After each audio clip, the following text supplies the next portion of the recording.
I pozdrav svim ljudi, dobrodošli u novi klip na mom kanalu, to jest obavešteni klip, to jest bilo kakav klip. I danas radim opet post komentari zato što nisam mogla da snimim Minecraft, bukvalno sam teo Hunger Games i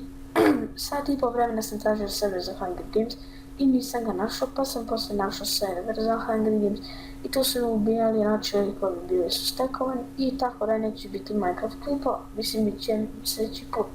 I da, zašto nije bilo klipova, to je baš jako drugo to pitanje, nemojte da slušate ako ste maloljetni.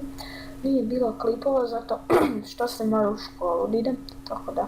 verovatno,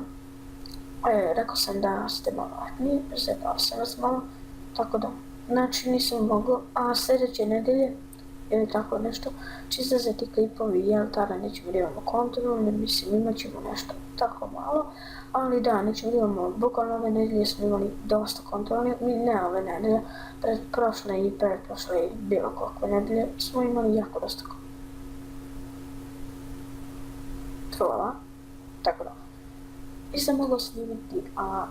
sljedeće nedelje će izlaziti 600 klipova, tako da, i da, prvo što treba da vam kažem za ovaj jeste tema, to je facecam. Facecam će biti za nekoliko, ne za nekoliko, evo kad budem imao 200 subova, to će baš puno da prođe do toga, ali nema veze, za 200 subova ide facecam i da, to je, znači, cijela bezbeđenje ovog klipa, znači facecam, to je kako bi mi rekli, znači facecam će izlazi 200 subova, tako da, potrudili se da moj kanal stigne 200 subova i bit će facecam. I ja sam pre bio facecam, ali više ne izgledam tako, imam kameru koju sam sada, isto imam kameru, nego sam je malo napredio, tako da će, imamo 240 piksela, tada smo imali 144, ne znam baš za video, mislim da će video da ima 1080, ali moj facecam će da ima 260 piksela, tako da,